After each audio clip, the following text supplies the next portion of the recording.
ચાલો હવે આજનો ટોપિક છે કાર્બોક્સિલિક એસિડ સંયોજનોની એસિડિકતા, તેના ઉપર અસર કરતા પરિબળો, તેના માટે Ka નો સંબંધ અને P ઓફ Ka ની એસિડિકતા ઉપર અસર. એટલે આપણે આજે શરૂઆતમાં મેઇનલી 2 પોઈન્ટ જોશું. એક કાર્બોક્સિલિક એસિડ માટે આયનીકરણ અચળાંક Ka અને P ઓફ Ka કે એના આધારે તમને કોઈ જુદા જુદા P ઓફ Ka કે Ka ની વેલ્યુ આપેલી હોય તો એસિડિકતાનો ક્રમ કેમ ડિસાઇડ કરવો. ત્યાર પછી એક મુદ્દો જોશું કે કાર્બોક્સિલિક એસિડ છે એ આલ્કોહોલ અને ફિનોલ કરતા વધુ એસિડિક છે. એકચ્યુઅલી કાર્બોક્સિલિક એસિડની એસિડિકતાની સિક્વન્સ તમે જોવો તો સૌથી ફર્સ્ટ પોઝિશન ઉપર આવશે કાર્બોક્સિલિક એસિડ, એના પછી આવશે ફિનોલ અને એના પછી એસિડિક આવશે આલ્કોહોલ એટલે કે મિથેનોલ ને પછી અન્ય આલ્કોહોલ ઇથેનોલ ની બધા. તો શા માટે કાર્બોક્સિલિક એસિડ સૌથી વધુ એસિડિક છે એ 2 મુદ્દા આપણે ખાસ જોવાના છે. પછી નેક્સ્ટ લેક્ચરમાં આપણે જોશું કાર્બોક્સિલિક એસિડની એસિડિકતા ઉપર ઇલેક્ટ્રોન દાતા સમૂહની અસર અને ઇલેક્ટ્રોન ગ્રાહી સમૂહની અસર. તમને લાસ્ટ લેક્ચરમાં કીધું હતું કે તમારે આલ્કોહોલ ફિનોલની એસિડિકતાનો મુદ્દો તમારે રિવાઇઝ કરીને આવવાનો છે, એટલે કરીને આવ્યા ને? ઓકે. હવે કોઈ પણ કાર્બોક્સિલિક એસિડ હોય એનું તમે જો જલીય દ્રાવણ બનાવો તો લાસ્ટ લેક્ચરમાં આપણે જોઈ ગયા કે કાર્બોક્સિલિક એસિડ તેના જલીય દ્રાવણમાં શું પામે? વિયોજન પામે, ભંગાણ પામે, આયનીકરણ થાય. તો કાર્બોક્સિલિક એસિડ વિયોજન પામે એટલે હું એમ કહી દઉં કે R C ડબલ OH હોય એને આપણે આમ પણ લખી શકાય C ડબલ બોન્ડ OH. આ કાર્બોક્સિલિક એસિડ તેના જલીય દ્રાવણમાં આયનીકરણ પામે. પ્રતિવર્તીની નિશાની એટલે બતાવવી પડે કે કાર્બોક્સિલિક એસિડ કેવા હોય? નિર્બળ એસિડ હોય, જે આયનીકરણ પામી અને carboxylate ion RC double bond O minus અને H3O પ્લસમાં આયનીકરણ પામે, જેમાં RC ડબલ O માઇનસ ને કહેવાય કાર્બોક્સિલેટ આયન. શું કહેવાય? Carboxylate ion. હવે RCOH નું આયનીકરણ થાય. એક વાત ખાસ યાદ રાખો, કાર્બોક્સિલિક એસિડ છે નિર્બળ એસિડ છે. પ્રત્યેક કાર્બોક્સિલિક એસિડ નિર્બળ એસિડ છે, જેની એસિડિકતા ખનિજ એસિડ, જેને મિનરલ એસિડ બોલે, ઇંગ્લિશમાં મિનરલ એસિડ બોલાય, એટલે કે ખનિજ એસિડ. ખનિજ એસિડો કેને કહેવાય? લાઈક HX એટલે કે HCl HBr HI એ બધા, H2SO4 HNO3 વગેરે. ખનિજ એસિડિક આ બધા કાર્બોક્સિલિક એસિડની એસિડિકતા ખનિજ એસિડ કરતા કેવી હોય? ઓછી હોય. નેચરલી કુદરતમાંથી આ બધા એસિડ મળે, નેચરલ એટલે ખનિજ તત્વ એટલે નોન મેટાલિક કમ્પાઉન્ડ ને કારણે, જે નોન મેટાલિક એટલે અકાર્બનિક તત્વો, કાર્બનિક નહીં અકાર્બનિક, જે નેચરમાંથી અવેલેબલ હોય, એટલે એને ખનિજમાંથી જે તત્વો મળે છે એનામાંથી બનતા એસિડને ખનિજ એસિડ કહેવાય. ઓલમોસ્ટ ઓક્સો એસિડ બધા ખનિજ એસિડ હોય, HCl HBr HI બધા ખનિજ એસિડ કહેવાય, બરાબર, મિનરલ એસિડ. તો ખનિજ એસિડ છે HX H2SO4 HNO3 બધા કરતા કાર્બોક્સિલિક એસિડની એસિડિકતા કેવી હોય? ઓછી છે. જ્યારે આલ્કોહોલ અને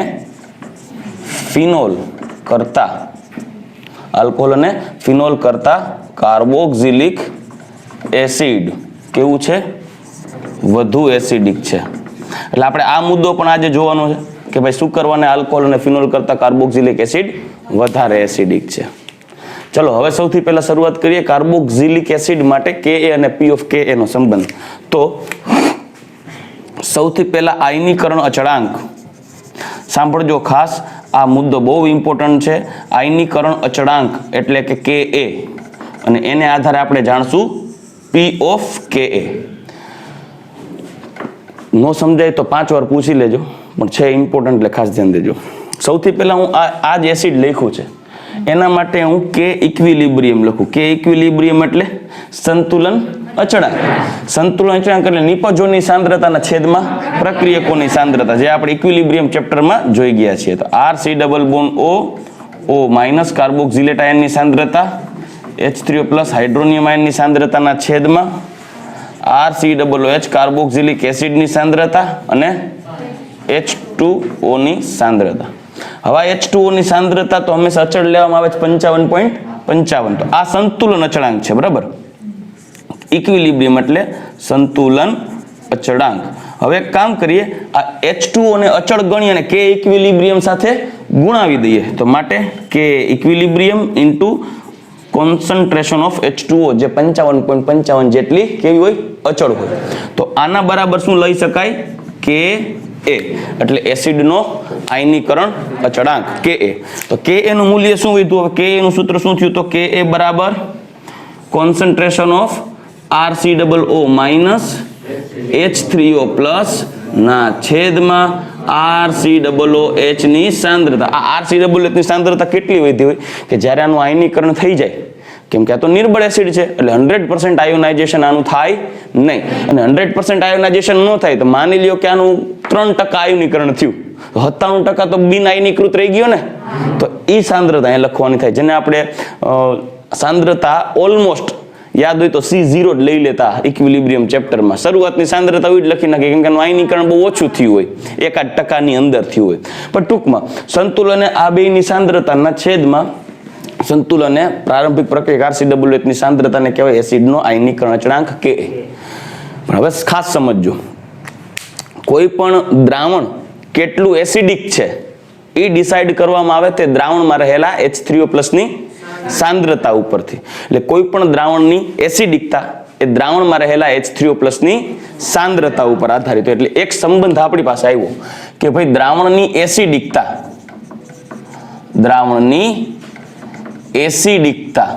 એ દ્રાવણમાં રહેલા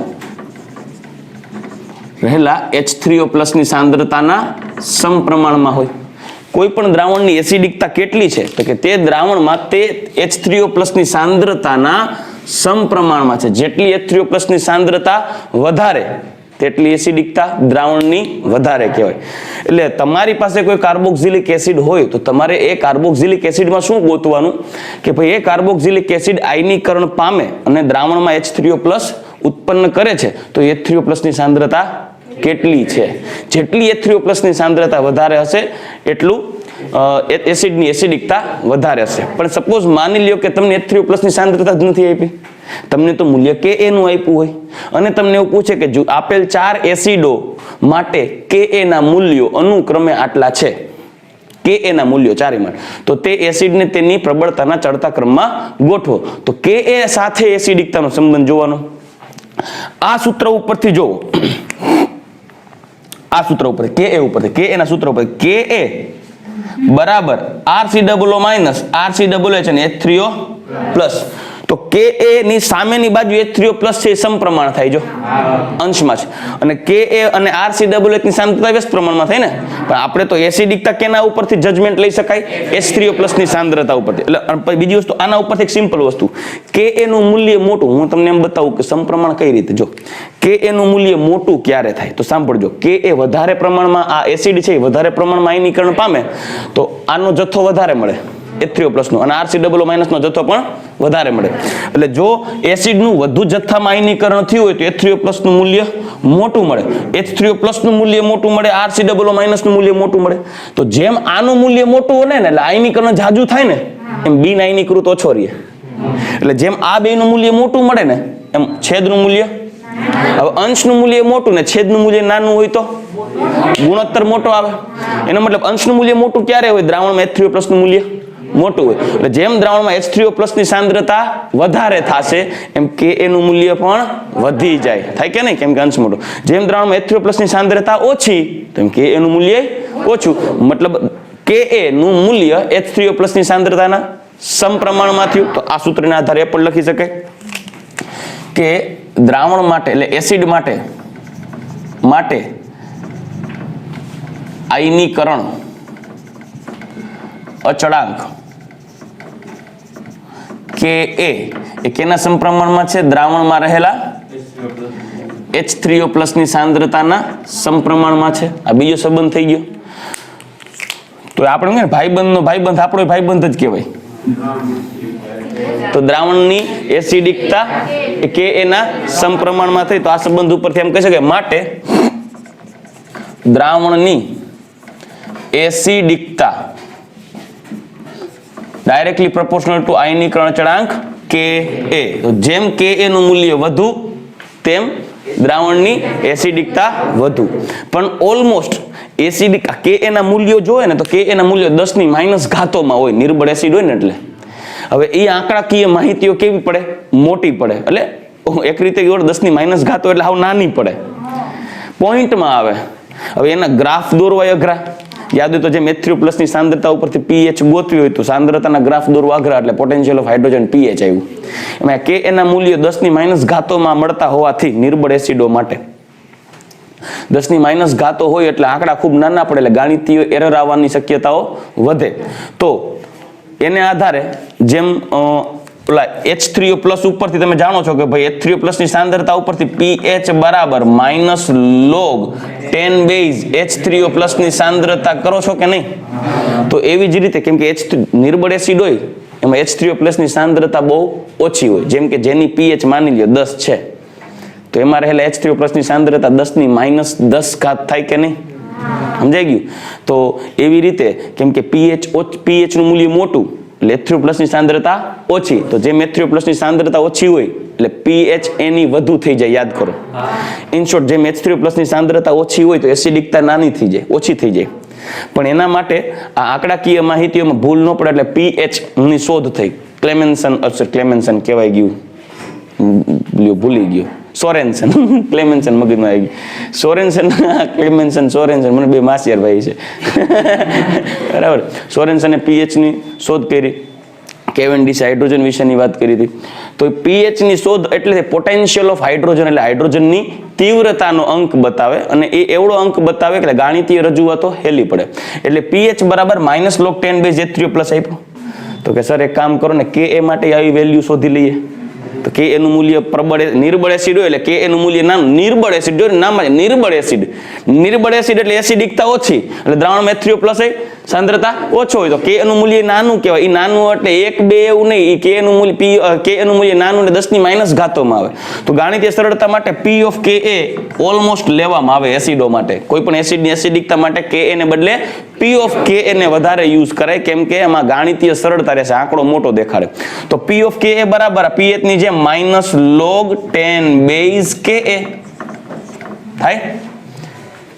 તો આને હું આમ પણ લખી શકું, માટે P of Ka is equal to log 1/Ka લખી શકાય ને, માઇનસ છે એટલે.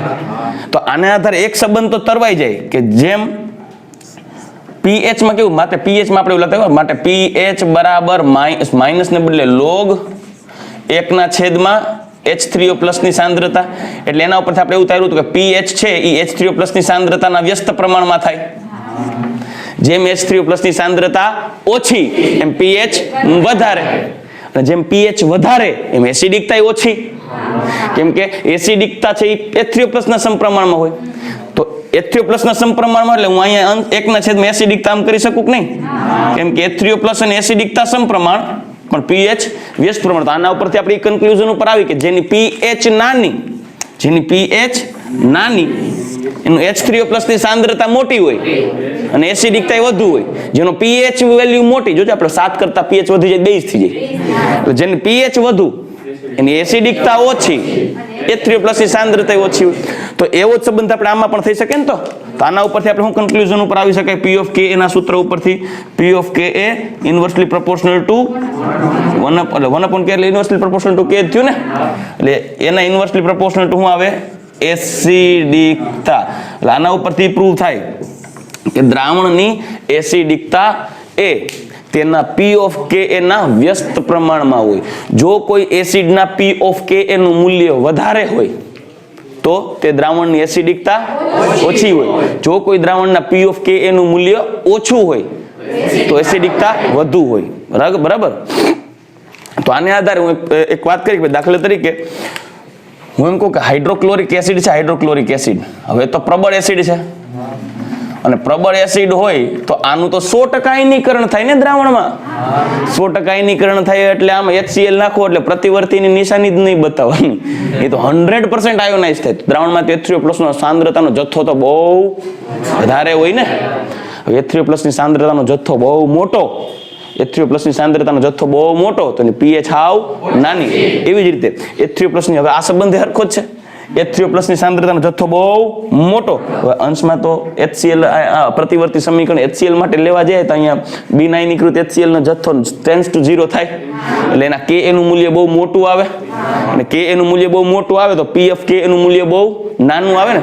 હવે HCl ની એસિડિકતા બહુ પ્રબળ છે એનું પ્રૂફ શું તો કે HCl માટે પ્રબળ એસિડ હોવાથી P of Ka ની વેલ્યુ એની -7 છે. 0 થી નીચે -7 તો તમે સમજી શકો કે કેટલો પ્રબળ એસિડ છે. જેમ સમજે કે નહીં, જો એસિડિકતા વધારે તો P of Ka વધારે તો એસિડિકતા ઓછી, P of Ka ઓછું તો એસિડિકતા વધારે. વ્યસ્ત પ્રમાણ ક્લિયર. તો પ્રબળ એસિડ છે તો P of Ka નું મૂલ્ય ખૂબ નાનું હોય. હવે HCl પછી માનો કે ટ્રાઇફ્લોરો એસિટિક એસિડ, આ પણ પ્રબળ એસિડ છે. તમને એમ થાય સર આ પ્રબળ એસિડ આ કઈ રીતે? ખરેખર તો કાર્બોક્સિલિક એસિડ નિર્બળ એસિડ છે, પણ આલ્કોહોલ ફિનોલ ઇથરમાં જોઈ ગયા તો ઇલેક્ટ્રોન ગ્રાહી સમૂહ છે ને એની એસિડિકતા વધારે. તો આ કાર્બન આરે 3 ફ્લોરિન છે, ફ્લોરિન ઇલેક્ટ્રોન ગ્રાહી છે એટલે આની એસિડિકતા એટલી વધારે કે આ ખૂબ પ્રબળ એસિડ થઈ જાય. સમજાઈ ગયું? એટલે પ્રબળ એસિડ તરીકે વર્તશે. એટલે પ્રબળ એસિડ છે અને એ પ્રબળ એસિડ છે પ્રૂફ ક્યાંથી થયું કે P of Ka ની વેલ્યુ ઉપરથી. P of Ka આના માટે P of Ka ની વેલ્યુ છે 0.23. આપણી એસિડિકતા ઉપર અસર કરતા પરિબળો જોવાના છે અને એસિડિકતા ઉપર અસર કરતા પરિબળો જોશું એની અંદર ક્યારે એસિડિકતા વધે ક્યારે એસિડિકતા ઘટે આપણે જોશું. એટલે આમાં CF3COOH ની એસિડિકતા છે એ એસિડિકતા વધારે છે કેમ કે COOH એક રીતે નિર્બળ એસિડ લાગે પણ 3 ફ્લોરિન કાર્બન સાથે જોડાઈ ગયા હોવાથી એની એસિડિક પ્રબળતા એટલી વધે કે એ પ્રબળ એસિડ થઈ જાય છે. રેડી? ચાલો હવે નેક્સ્ટ મુદ્દા તરફ આગળ વધીએ. નેક્સ્ટ એક્ઝામ્પલ લઈ લો. દાખલા તરીકે બેન્ઝોઇક એસિડ COOH. આ બેન્ઝોઇક એસિડ હે ને કોઈ પણ એલિફેટિક એસિડ એટલે કે CH3COOH, CH2COOH, ethanoic acid, propanoic acid એના કરતા બેન્ઝોઇક એસિડ છે એસિડિક હોય. તો બેન્ઝોઇક એસિડ માટે P of Ka ની વેલ્યુ 4.19 છે. કેટલું છે? 4.90. આ એપ્રોક્સ વેલ્યુ લખ્યું 4.19. હવે કમ્પેરેટિવલી આ બે કરતા આના P of Ka ની વેલ્યુ બહુ મોટી તો આ બે કરતા આ બહુ ઓછો એસિડિક નિર્બળ એસિડ થયો ને. પછી માનો કે ઇથેનોઇક એસિડ નું એક્ઝામ્પલ લઈએ. ઇથેનોઇક એસિડ CH3COOH આ થયું ઇથેનોઇક એસિડ. તો ઇથેનોઇક એસિડ માટે P of Ka ની વેલ્યુ થઈ જશે 4.67 ની આસપાસ. મતલબ આના કરતા ઇથેનોઇક એસિડ છે ઓછો એસિડિક છે. આ બધી પ્રેક્ટિકલ વેલ્યુ આપેલી હોય. અમુક એસિડ એવો હોય કે એના પ્રેક્ટિકલી વેલ્યુ તમે ટેક્સ્ટબુકમાં આપ્યું એટલે મેં લખી દીધી, પણ આના ઉપર તમે કન્ફર્મ કરી શકો ભાઈ એસિડિકતા સૌથી વધારે કેની થઈ? પછી CF ટ્રાઇફ્લોરો એસિટિક એસિડની, ત્યાર પછી બેન્ઝોઇક એસિડ છે એસિડિક. પણ હવે આની વેલ્યુને આધારે તમને ખબર કેમ પડે કે આમાં P of Ka ની વેલ્યુને આધારે કેને પ્રબળ કેવો કેને નિર્બળ કેવો? તો એને આધારે IUPAC એ ડિસિઝન લીધું છે કે ભાઈ P of Ka ના મૂલ્ય પરથી એસિડિક પ્રબળતામાં જો P of Ka ની વેલ્યુ લેસ ધેન 1 હોય, કેવી હોય? લેસ ધેન 1 એટલે એક કરતા નાની, તો એ બધા પ્રબળ એસિડમાં આવે. શેમાં આવશે? પ્રબળ એસિડમાં. તો જુઓ -7 એક કરતા નાનું જ કહેવાય, પ્રબળ એસિડ કહેવાય. 0.23 એક કરતા નાનું કહેવાય, પ્રબળ એસિડ કહેવાય, એટલે પ્રબળ એસિડ છે. પછી P of Ka ની વેલ્યુ 1 થી 5 ની વચ્ચે હોય, 1 થી 5 ની વચ્ચે હોય તેને મધ્યમ પ્રબળ કહેવાય. મધ્યમ પ્રબળ એસિડ એટલે બેન્ઝોઇક એસિડ અને એસિટિક એસિડ કેમાં આવે? મધ્યમ પ્રબળમાં આવે. જ્યારે P of Ka ની વેલ્યુ 5 થી 15 ની વચ્ચે હોય તો એ નિર્બળ એસિડમાં આવે.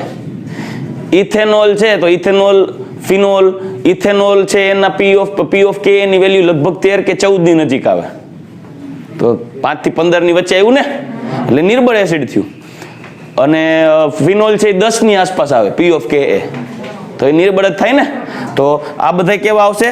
નિર્બળ એસિડ. અને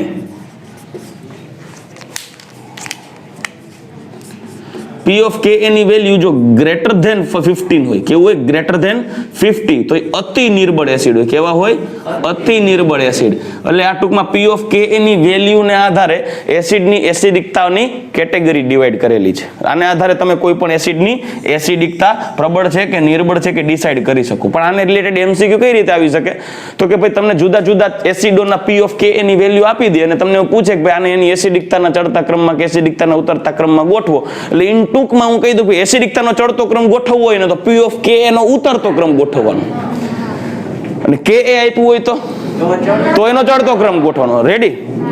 ચાલો, તો હવે અત્યારે આપણે પોઈન્ટ પૂરો કરી અને હવે નેક્સ્ટ પોઈન્ટ લઈએ કે શા માટે કાર્બોક્સિલિક એસિડ છે એ આલ્કોહોલ અને ફિનોલ કરતા પ્રબળ એસિડિક છે. એટલે આલ્કોહોલ અને ફિનોલ કરતા કાર્બોક્સિલિકની એસિડિકતા વધારે છે.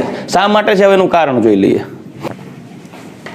ચલો, હવે નેક્સ્ટ પોઈન્ટ આપણે લઈએ કે ભાઈ શા માટે કાર્બોક્સિલિક એસિડની એસિડિકતા આલ્કોહોલ અને ફિનોલ કરતા વધારે છે. એકચ્યુઅલી તો આમાં છે ને કાર્બોક્સિલિક એસિડ માંથી બનતો કે ફિનોલ કે આલ્કોહોલ માંથી બનતો જે સંયુગ્મી બેઝ હોય એની સ્થાયીતાનું અનુસંધાને જોવાનું હોય, અને P of Ka ની વેલ્યુને આધારે પણ જોઈ શકાય. આગળ આપણે જોઈ ગયા હમણાં કે ભાઈ P of Ka ની વેલ્યુ છે એ કાર્બોક્સિલિક એસિડ ની ઓછી છે, બરાબર? 4.76 ઇથેનોઇક એસિડ, બેન્ઝોઇક એસિડ 4.19, જ્યારે આલ્કોહોલ અને ફિનોલની 5 થી 15 ની વચ્ચે, એટલે 10 અને 15 ની આસપાસ છે. તો આલ્કોહોલ અને ફિનોલની એસિડિકતા છે એ વધુ P of Ka ના મૂલ્યોને કારણે કાર્બોક્સિલિક એસિડ કરતા આલ્કોહોલ ફિનોલની એસિડિકતા ઓછી હોય. પણ તો પ્રેક્ટિકલી વેલ્યુ થઈ ને, થિયોરિટિકલી સમજવું જરૂરી છે કે ભાઈ ના એવું શું કરવાને. એકચ્યુઅલી એ તો જાણે છે, બધાય એ જાણે છે એટલે તો લખી દીધું. આવું કાં? તેને થિયોરિટિકલી એક્સપ્લેન કરવું પડશે કે એનું રીઝન શું છે. તો સૌથી પહેલા આપણે એક કામ કરીએ, આલ્કોહોલની વાત કરીએ. તો આલ્કોહોલનું જ્યારે આયનીકરણ થાય જલીય દ્રાવણમાં, એટલે કે ROH H2O, તો એમાંથી શું બનશે? RO minus plus H3O plus. સમજો ખાસ. બીજું, ફિનોલની વાત કરીએ. એકચ્યુઅલી આ જે છે, જો હું આ આલ્કોહોલને એસિડ તરીકે હું કહું, કેમ કે આપણે એસિડિકતાનો ગુણધર્મ જોવો છે તો આને એસિડ તરીકે ઓળખાવું, તો આ થાય સંયુગ્મી બેઝ થાય. ચાલો, રેડી? બીજું, ફિનોલની વાત કરીએ તો ફિનોલ ના આયનીકરણથી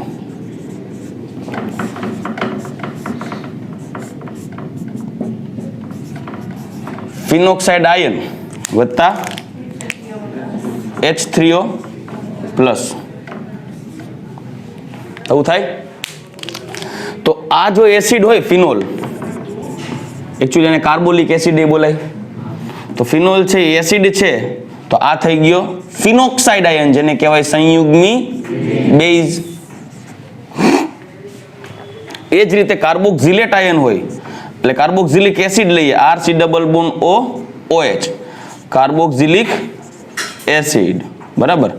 આ હતું આલ્કોહોલ. હવે એનું તમે દ્રાવણ ટૂંકમાં પાણીમાં આયનીકરણ થઈ અને એસિડિક નેચરને કારણે અહીંયા શું ઉત્પન્ન થશે? Carboxylate ion RC double bond O minus અને H3O પ્લસ. ચાલો, મુદ્દો એ છે કે આ ત્રણેયમાં આ વધારે એસિડિક છે, એટલે કે આ કાર્બોક્સિલિક એસિડ, પછી ફિનોલ, સૌથી ઓછો એસિડિક આલ્કોહોલ. કોઈ પણ સંયોજનમાં એસિડિકતા માટે જવાબદાર પરિબળ દ્રાવણમાં H3O ની સાંદ્રતા ઇમ્પોર્ટન્ટ છે.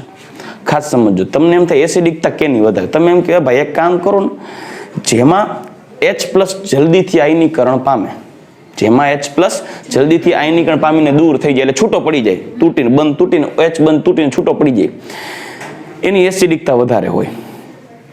તો આ ત્રણેયમાં તમારે પહેલા તો OH બંધની ધ્રુવીયતા જોવી પડે. તો આપણે લાસ્ટ લેક્ચરમાં જોઈ ગયા હતા OH બંધની ધ્રુવીયતામાં ઓલું આંતરાણવી આકર્ષણ બળ ઉત્કલન બિંદુ માટે કે કાર્બોક્સિલિક એસિડમાં OH આંતરાણવી હાઇડ્રોજન બંધ પ્રબળ હોય, કેમ કે કાર્બોક્સિલિક એસિડમાં OH બંધ વધારે ધ્રુવીય હોય આલ્કોહોલ કરતા, કેમ કે આલ્કોહોલમાં ઇલેક્ટ્રોન દાતા આલ્કાઇલ સમૂહ હોય ને એ ઓક્સિજન ઉપર ઇલેક્ટ્રોનની ઘનતા વધારી દે, એટલે અહીંયાથી ઇલેક્ટ્રોન ખેંચવાનું ઓછું થઈ જાય, એટલે આ બંધ છે એ ઓછો ધ્રુવીય બને, એટલે થોડોક પ્રબળ બને.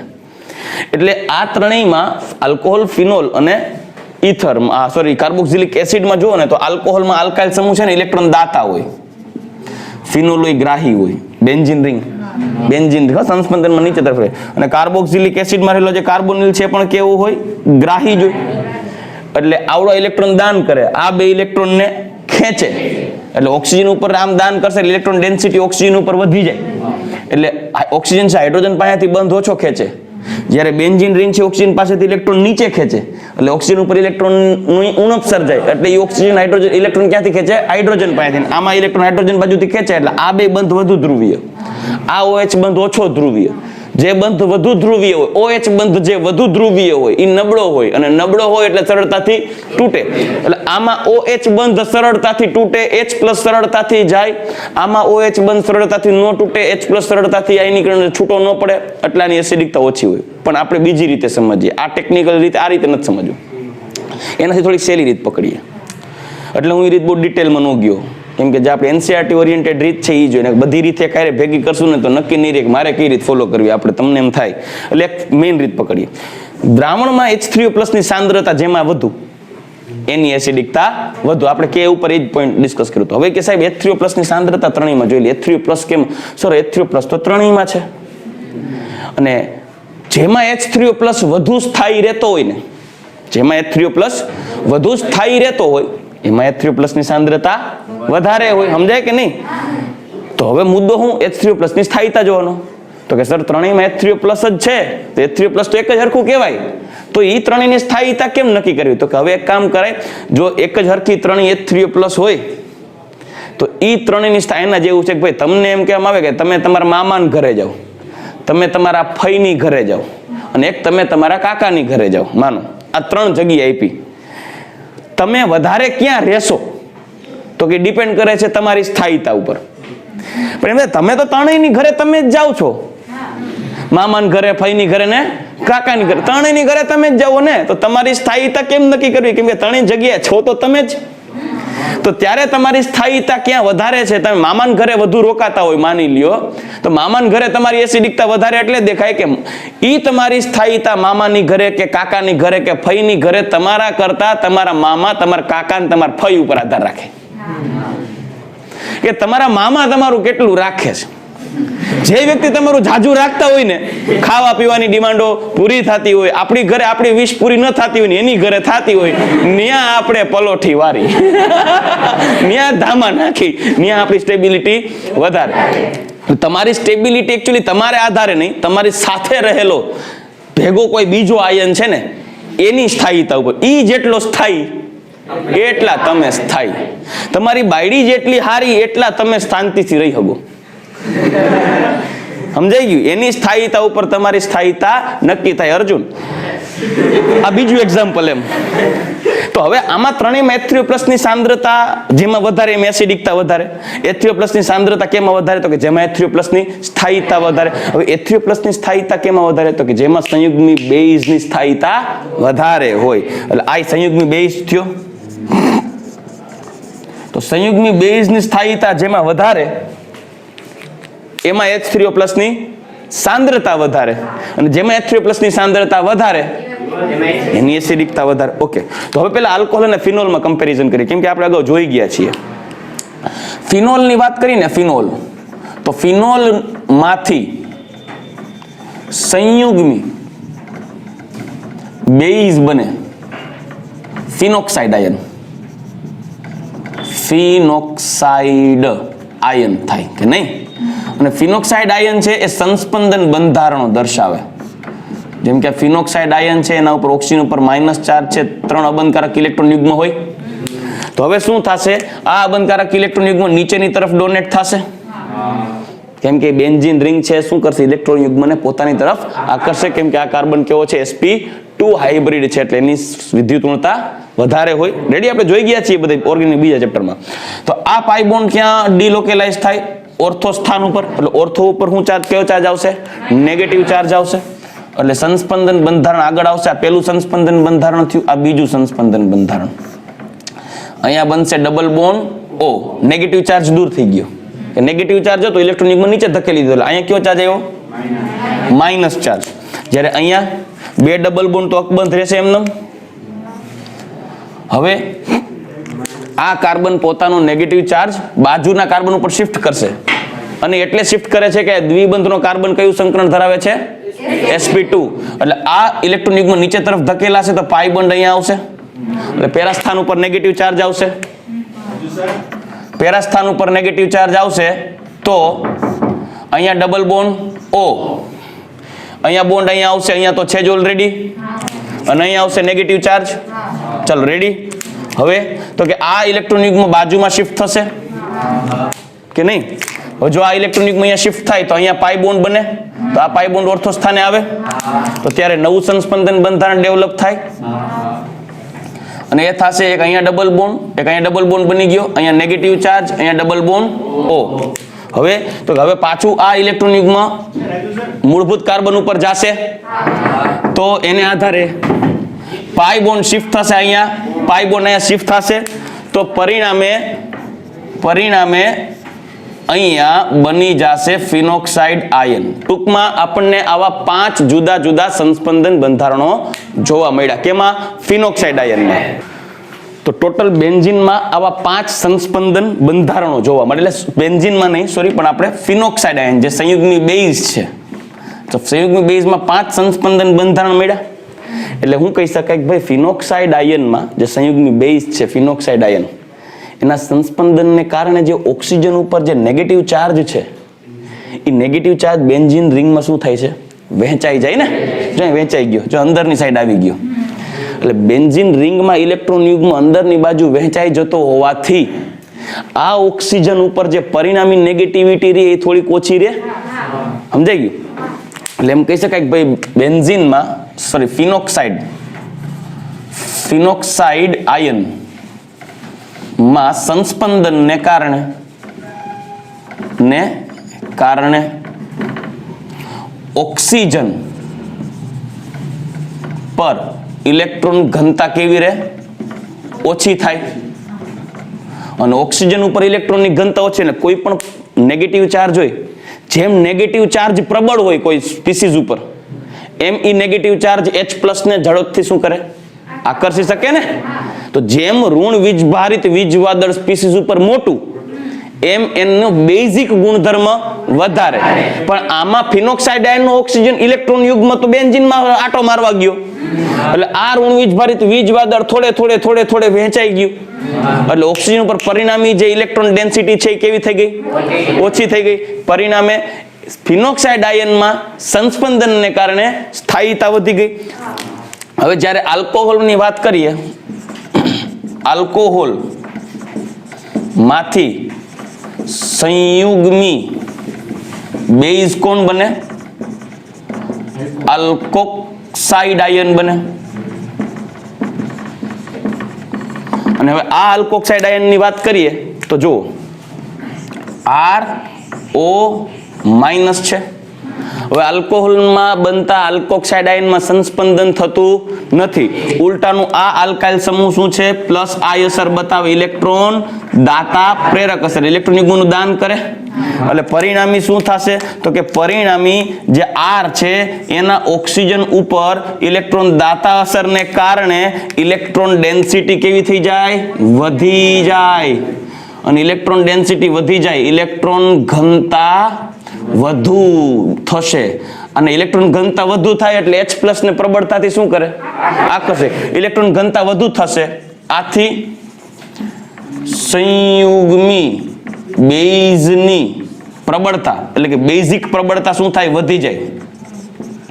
બેઝિક પ્રબળતા વધે અને અસ્થાયી બની ત્વરિત H+ ને, એટલે કે H3O+ ને આકર્ષી, કેમ કે બેઝ એટલે H+ ને આકર્ષે ને, આકર્ષે અને પ્રતિગામી દિશામાં પ્રક્રિયા આપે. પ્રતિગામી દિશામાં પ્રક્રિયા એટલે ઊંધું ભાગે, એટલે આલ્કોક્સાઇડ આયન પાછો ક્યાં મળે? આલ્કોહોલમાં. એટલે આ હાંખે રહેવા જ ન દે. આ એવા ફઈ જેવો છે કે તમે ફઈની ઘર રોકાવા જાઓ, એક દી ન કાઢો, કાં તો કે ફુવા તો હારા હોય, ફઈ જ અણી કાઢે, ઘરના ને ઘરના નડે. ફુવા તો હારા રાખતા હોય, બરાબર. એટલે આલ્કોક્સાઇડ આયનમાં નેગેટિવ ચાર્જની ડેન્સિટી વધી જાય. એટલે હું એક રીતે એમ કહી શકું ભાઈ, હવે સમજાવું તો ઇલેક્ટ્રોન ડેન્સિટી શું થાય? વધી જાય. એટલે આ ઓછો સ્થાયી બને. જ્યારે આ સંયુગ્મી બેઝ સંસ્પંદન ને કારણે વધુ સ્થાયી હોય. તો હવે આ બેમાં આ ઓછો સ્થાયી જોઈ ગયા ને આપણે, ઇલેક્ટ્રોન ડેન્સિટી વધારી દીધી દાતા સમૂહ, કેમ કે પ્લસ આ અસર બતાવે. ઓછો સ્થાયી ઇલેક્ટ્રોન ડેન્સિટી મોટી, એટલે આ નેગેટિવ ચાર્જ H+ ને શું કરશે? પ્રબળતાથી આકર્ષે, એટલે પાછો ભાગે. તો આ જ સ્થાયી નથી, તો આને ક્યાંથી સ્થાયી રહેવા દે? એટલે આલ્કોહોલની એસિડિકતા ફિનોલ કરતા ઓછી, અને ફિનોલમાં સંસ્પંદનને કારણે સ્થાયીતા વધુ. આથી કહી શકાય કે ભાઈ ફિનોક્સાઇડ આયન સંસ્પંદન ને કારણે આલ્કોક્સાઇડ આયન કરતા કેવો છે? વધુ સ્થાયી હોવાથી, વધુ સ્થાયી હોવાથી આલ્કોક્સાઇડ કરતા ફિનોક્સાઇડ વધારે સ્થાયી, એટલે આના જેટલી સ્પીડથી આ ફિનોક્સાઇડ H+ ને પાછો નહીં ભાગે. એટલે ફિનોક્સાઇડ આયન આલ્કોક્સાઇડ આયન કરતા વધુ સ્થાયી હોવાથી ફિનોલ ની એસિડિકતા કેના કરતા? આલ્કોહોલ કરતા વધુ છે. પણ હવે જોવાનું કાર્બોક્સિલિક એસિડમાં, તો કાર્બોક્સિલિક એસિડમાં તો સંયુગ્મી base C double bond O minus છે, O માઇનસ. તો હવે કાર્બોક્સિલેટ આયન, આના માટે વાત કરીએ. કાર્બોક્સિલેટ આયન માં સંસ્પંદન જોવા મળે, સંસ્પંદન સૂત્ર જોવા મળે. કેમ કે કાર્બોક્સિલેટ આયનમાં સંસ્પંદન થશે. એ સંસ્પંદન બંધારણ દોરીએ તો R C double bond O minus, એના ઉપર હોય અબંધકારક ઇલેક્ટ્રોન યુગ્મ. ચાલો રેડી. અને અહીંયા હોય 2, આના ઉપર પાર્શિયલ પોઝિટિવ ચાર્જ હોય. તો આ શું કરશે? આ પાઈ બોન્ડ બનાવશે અહીંયા, એટલે ઇલેક્ટ્રોન યુગ્મનું દાન થશે અહીંયા. કેમ કે આ કાર્બન કેવો હોય? sp2 હોય. તો આ ઇલેક્ટ્રોન યુગ્મ ડોનેટ થશે ત્યારે આ પાઈ બોન્ડ ક્યાં જશે? ઓક્સિજન ઉપર જશે. એટલે પરિણામી એનું જે બીજું સંસ્પંદન બંધારણ થશે આવું થશે. R સિંગલ બોન્ડ C, અહીંયા O, અહીંયા ડબલ બોન્ડ O થઈ જાય કે નહીં? કેમ કે અહીંયા ડબલ બોન્ડ બની ગયો, 2 અબંધકારક ઇલેક્ટ્રોન યુગ્મ, અહીંયા આવશે 3 અને અહીંયા આવશે નેગેટિવ ચાર્જ. વળી પાછું આમાં સંસ્પંદન થાય, અહીંયા આવશે તો આ પાઈ બોન્ડ અહીંયા આવશે કે નહીં? એટલે કાર્બોક્સિલેટ આયનના માત્ર કેટલા સંસ્પંદન સૂત્રો થયા? ખાલી 2. એટલે પરિણામી જો રેઝોનેટિંગ સ્ટ્રક્ચર ડ્રો કરવા જાવ ને, જોજો આ ત્રીજું સંસ્પંદન બંધારણ નો કહેવાય, આને એનું હાઇબ્રિડ બંધારણ કહેવાય. બરાબર? સંસ્પંદન બંધારણનું હાઇબ્રિડ બંધારણ, સંકૃત બંધારણ, પરિણામી બંધારણ. જેમ બેન્ઝીનમાં કેમ આપણે ચક્ર દોરી એવી રીતે. પણ કાર્બોક્સિલિક એસિડમાં માત્ર, કાર્બોક્સિલેટ આયનમાં માત્ર 2 સંસ્પંદન બંધારણ. તો તમને એમ થાય તો ફિનોક્સાઇડ આયન અને કાર્બોક્સિલેટ આયનમાં સ્થાયી કોણ? તો આપણા માઇન્ડમાં એવું આવે કે જેમાં સંસ્પંદન વધારે એની સ્થાયીતા વધારે, તો આપણે એમ કે ફિનોક્સાઇડ આયન વધુ સ્થાયી. પણ કદાચ તમને યાદ હોય તો આપણે જે GOC ના લેક્ચરના જે આપણે એમ એજ્યુકેશનમાં જે આપણી ચેનલમાં ઓલા બધા વિડીયોઝ છે એમાં સંસ્પંદન અને રિલેટેડ વિડીયો જેમાં નાખ્યા છે ને, એમાં સંસ્પંદન બંધારણની સ્થાયીતાનો વિડીયો છે. એમાં મેં કીધું છે કે સંસ્પંદનને આધારે સંયોજનની સ્થાયીતા ડિસાઇડ કેવી રીતે કરવી, સંસ્પંદન સૂત્રોની સ્થાયીતા કેમ ડિસાઇડ કરવી. તો એક ડિસાઇડ કેવી રીતે થાય સંસ્પંદન સૂત્રોમાં, કે જેમાં સિગ્મા બંધની સ્થાયીતા, પાઈ બોન્ડની સંખ્યા વધારે હશે, એની સ્થાયીતા વધારે. ચાલો પછી તો કે પાઈ બોન્ડની સંખ્યા માનો કે સમાન નીકળી, પાઈ બોન્ડની સંખ્યા સમાન નીકળી, તો પછી એક પોઈન્ટ એવો કીધો તો આપણે કે ધન અને ઋણ વીજભાર હોય, પાઈ બોન્ડની સંખ્યા સમાન નીકળી, તો એવું એવું કીધું ભાઈ એક ન્યુટ્રલ અને એક આયોનિક. તો જે ન્યુટ્રલ હોય ને એ વધારે સ્થાયી હોય. પણ માનો કે ન્યુટ્રલ ને આયોનિક મૂકો, આયોનિક છે, પાઈ બોન્ડની સંખ્યા સરખી છે, તો ત્રીજો મુદ્દો આપણે એવું કીધો તો કે તો ધનભાર ને ઋણભાર જોવાનો. ઋણભાર હંમેશા વધુ વિદ્યુત ઋણીય સ્પીસીઝ ઉપર વહેંચાયેલો હોવો જોઈએ અને ધનભાર ઓછા વિદ્યુત ઋણીય સ્પીસીઝ ઉપર વહેંચાયેલો હોવો જોઈએ.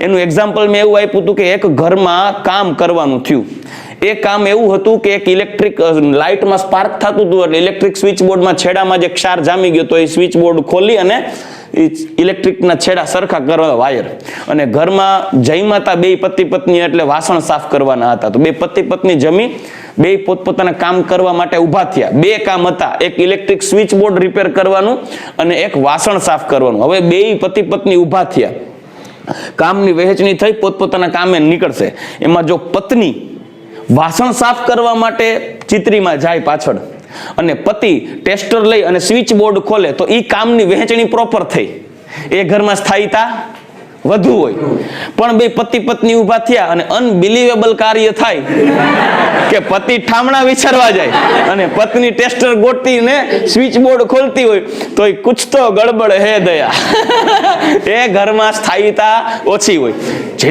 અને જેનું કામ હોય એને જ સોંપવું તો એની સ્થાયીતા વધારે હોય તો એવી રીતે સંસ્પંદન બંધારણોમાં નેગેટિવ ચાર્જ ઓલવેઝ ક્યાં ડિસ્ટ્રીબ્યુટ થવો જોઈએ વિદ્યુત ઋણીય ઉપર અને પોઝિટિવ ચાર્જ વિદ્યુત ધનમય ઉપર વહેંચાયેલો હોય તો તેની સ્થાયીતા વધુ હોય હવે ફિનોક્સાઇડ આયનમાં ભલે 5 સંસ્પંદન બંધારણ થયા પણ ઋણ વીજભારની વહેંચણી અયોગ્ય છે